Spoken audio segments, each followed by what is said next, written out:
I have sat here for half an hour. The game finished half an hour, 35 minutes ago, and I've had absolutely no idea what to say. None whatsoever. Piling on the agony, putting on the style. That might just be it for today.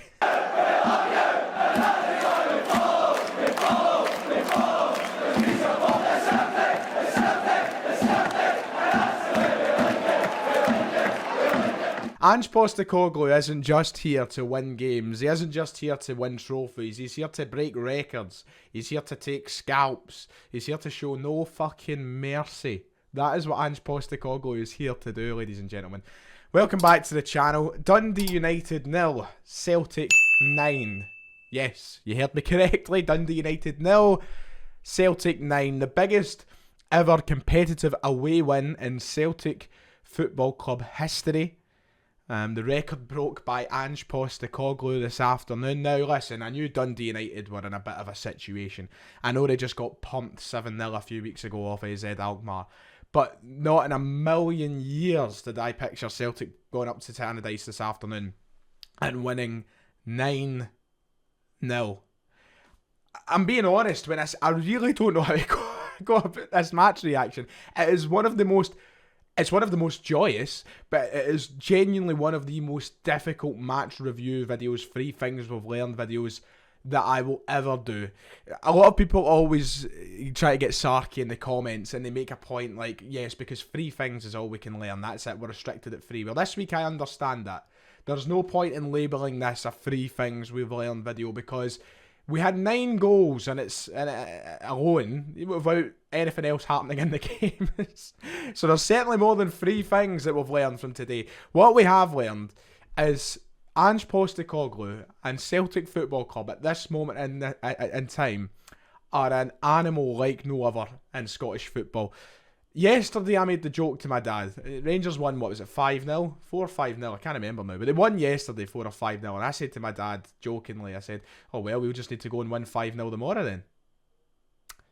We were 4-0 up at half time. I was thinking today would have been tight. I was thinking it would have been close. Not necessarily a struggle with the way that Dundee United have been playing, but Tannadice is never an easy venue to go to. It's always a difficult game when you go up there. And Dundee United are a good, on paper, a really good team. So I was thinking, if we can go up and get the 3 points, that's ultimately all that matters.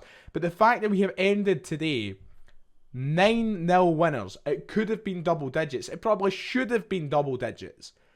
Is extraordinary. And people will talk, and I've already seen, and we'll talk about this tomorrow if we look at the weekend reaction sort of series and we continue that, right? But I've already seen certain people on social media and a few opinions from opposition supporters saying that teams don't play the same against Celtic as they do Rangers, and saying that Dundee United lay down and this, that and it. Dundee United, for a large spell of the game anyway, weren't even that bad. But genuinely, being serious, they weren't that bad. Celtic were that fucking good. And we are scarily good at this moment in time. From the minute the first whistle went to the minute the last whistle went, we were unbelievable. It was like we were out for blood. It was like we were extracting revenge for some reason. There's nothing to extract revenge on. Dundee United haven't done anything to us. We haven't lost out in much in recent times. There's not exactly much to strike on for revenge. But you'd think someone had woke up this morning and shat right in the middle of Ange Postecoglou's rug. And he was out for fury. He was out for revenge. That's the way the team were playing today. It was unbelievable. Before we even get into the game itself and breaking down what we see, I don't even know how I'm going to... Can anybody remember the 9 goals off the top of their head, like goal by goal? Because I'm struggling to remember. There was that many. They were all great as well. But one thing I do want to talk about before we get any further is the Celtic fan reaction after today's game.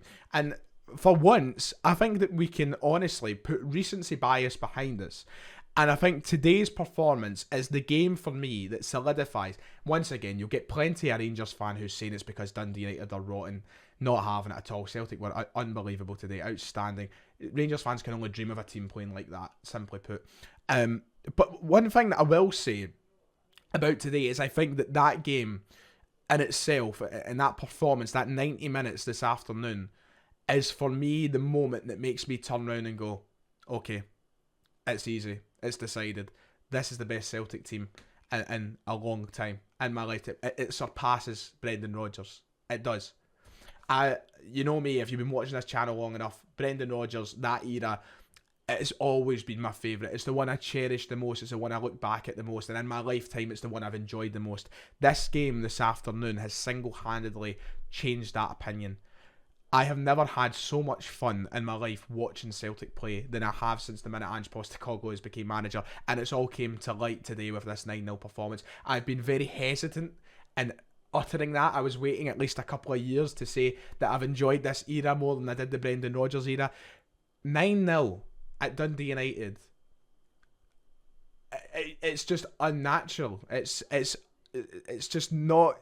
It shouldn't be happening, but it is, and it doesn't even feel abnormal at times because that's how we play football. That's what Ange Postecoglou is giving us. And it's unbelievable. The way that every single player in that team is playing, I've never seen in my lifetime as a Celtic supporter. I was unlucky. I just missed out on watching the great Martin O'Neill teams, you know, the team that got to Seville. I was too young to remember it. But I've been blessed with the likes of Gordon Strachan's Celtic side, Brendan Rodgers' Celtic side. You could even see Neil Lennon's first couple of Celtic sides. And of course, you know, over the past few years, we've been great as well. I've been really blessed with the teams I have seen. But never, ever, ever have I watched a team that is this good and well drilled from front to back, every single position. There wasn't, from the starting 11 today, there wasn't a bad player in the park. There wasn't a bad performance in the park. Everybody understood what they were doing. And that's the case every week now. There is an energy, there is a connection between the team, the fans, the manager, everything right now. Everybody just looks chuffed to beat Celtic. After every goal that was scored today, I felt like a kid in a candy shop, as the saying goes. I was over the moon. I couldn't stop smiling at the players smiling. Everybody just loves being here. And even when Brendan Rodgers was in charge, right, it was so good. And I'm not going to start rewriting history because it was brilliant. It was amazing. But every year, you know, you would hear the stories of someone wanting to move on. Remember, Boyata wanted away at some point. We all knew Dembele wanted to probably move on. There was players who wanted to kind of move on every season. No one looks unhappy at the moment. No one's thinking about a move elsewhere. You hear Matt O'Reilly getting linked with moves to Liverpool. You hear Juranovic getting linked with moves to Atletico Madrid. Some of the biggest clubs in world football, and they all come out and they say, no, I want to be at Celtic, I'm focused on Celtic. And you see that with their performances on the park. It's not just a sake of saying a sentence to the media to keep folk happy. You see it on the park, you see it in their face, you see it in their body language, you see it in their performances. Right now there is a special energy that I have never seen at Celtic before, and I don't think I ever will see at Celtic again. Quite genuinely, it is unbelievable what Ange Postecoglou has done to this team in such a short period of time, how this rebuild has went, and today, that game just epitomised it all for me. I'm buzzing at the prospect of going into next week now. I'm just buzzing at the prospect of the rest of the season, but that performance just blows everything up into the context that I feel like I've been hesitant to agree to for so long.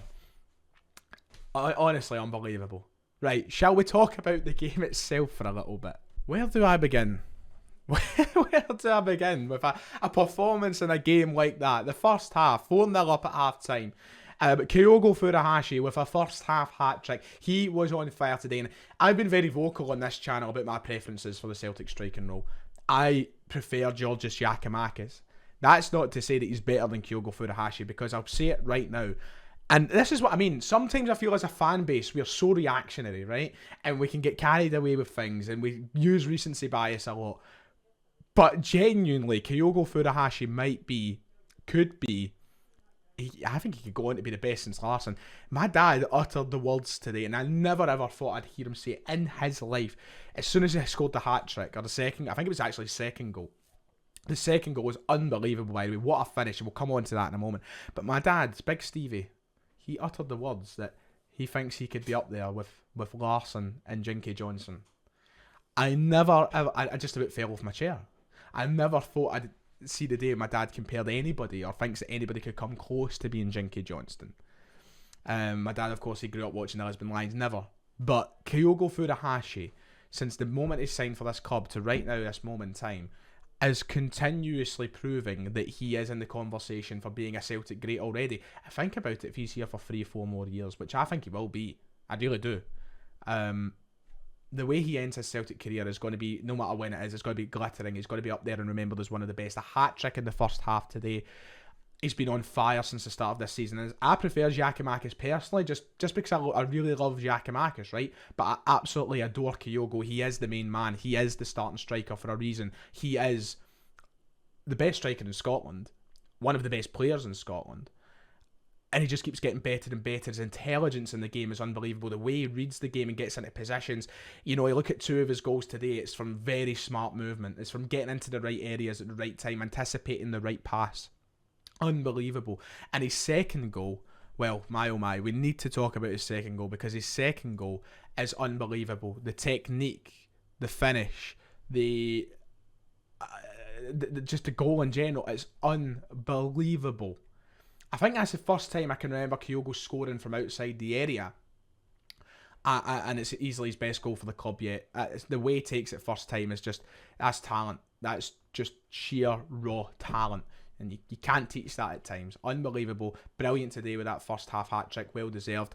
And he's just writing his name into the history books here at Celtic. It was also good to see Jota rewarded with a goal right at the end of the first half as well. I thought it was thoroughly deserved. Thought he was brilliant again today. Everybody in that starting front three. That for me is the front three. I know that, you know, this is once again, we can be reactionary, but that's the front three I've been dying to see so far all season. I think I've wanted to see Giakoumakis in there, but I've wanted to see Abada on the right and wanted to see Jota on the left. That for me should be the starting wingers, and they proved that today. Both of them were absolutely unbelievable, Abada and Jota. Very quickly in the first half as well, Joe Hart obviously went down really early with that horrible head injury. Played on, Staples in the nut. What a fucking hero. A proper English goalkeeper, eh? That is a goalkeeper. That is a guy who should be considered to go to the World Cup. Honestly, why not? Are you trying to tell me Jordan Pickford is a better goalkeeper than Joe Hart right now? No, absolutely not. He's not. That's fact. That is fact. Joe Hart, brilliant today. Balls of fucking steel to carry on the game with that head injury. Most folk would have walked off the park, but you're looking at a veteran, you're looking at a hero, and he carries on the game today. Mass respect. It actually gives me a slight bit of respect for England. You know, not just the slightest bit. No, I'm joking. I don't want to get cancelled, right? No, love Joe Hart. I absolutely adore him. Jokes aside, really do love him. You know that for a fact. He's sitting topless up my fucking wall. But brilliant for him to carry on that first half. He's seen out the game well. He made a couple of big saves as well. He didn't look phased at all by the injury. So hopefully he heals very quickly. I think we'll see Siegrist on Wednesday night, but hopefully he's back in the team for the derby, ready to go, and not phased by the head knock. Second half, it gets even better, doesn't it? You score 4 in the first, and you're thinking, right, how can we top this in the second? Score 5. That's how you top it. And I made the joke at half time to someone. I was like, you know how these second halves go in these games? You score 1, and that's it. Like, you sort of calm down, you take the foot off the gas a little bit. You don't get the same sort of performance. Boy, was I wrong. We scored seconds into the second half, which was great. Not seconds, it was a few minutes in. Abada very early on in the second half. He gets his second half hat-trick, joining Kyogo's first half hat-trick. He was electric today. Cue the video of Neil Lennon saying he has a great affiliation with Israel. Unbelievable player, unbelievable talent at such a young age. And you can tell he's been choking to do that. He's been choking to start a game, get the opportunity to perform and play like that. And he took it with both hands, didn't he? Unbelievable. Juranovic, of course, with a goal as well. Carl Starfelt with his second goal for Celtic in, 3 weeks now, after waiting so long to get his first. We are just clicking everywhere right now. The set pieces, I thought, looked so much better today. Every corner, I thought there was a viable threat from. Not very often that happens with Celtic. Free kicks were better worked. That's how Juranovic gets his goal. Everything was clicking. I thought the passing, the vision in our attacking passes were unbelievable. The way that we could see a player from Greg Taylor again today, brilliant. I thought his vision in the game was fantastic. You could put him in Pep Guardiola's Man City at the moment. The way he's coming into the middle and playing like that inverted fullback role, unbelievable. Unbloody believable. Everything's just clicking in every aspect of the game right now, and it's just so fun to watch. I can't get tired of it. I can't get bored of it. It's just brilliant. We're still top of the league by 2 points. The goal difference is flying. Anything they can do, we can do better. Talk about Kolak going for top scorer. Try and stop wee Kyogo, man. Brilliant. Listen, I don't even know what else I can add to my match reaction today. I feel like I've said everything. It's not even a free things we've learned, because we've learned just that Celtic are the best fucking team on earth. We're going to win the Champions League. It's such a game, it's so easy to get carried away with and give all these opinions and blah, blah, but no wonder. Enjoy this. Drink it in. How often do you see your team win 9-0? How often? It's the biggest competitive away win in the club's history. Enjoy it. Say what you want. Have whatever opinion. If you think Kyogo's going to go and win the Champions League this year, voice it with pride. Because we deserve to after that today. What a performance. Jack Ross is probably sacked by now, but who cares? It's all about the Celtic. Love it. Right, like and subscribe. That's going to do me for today. I feel like there's definitely things that I've missed out or I should probably run over, but don't worry, we're going to talk about it more in depth probably tomorrow and ahead of the cup game on Wednesday. So yeah, we'll certainly not miss anything if we need to give any special shout outs that I've missed. Brilliant from everybody in that park today. Unbelievable. Love it. Right, cheerio.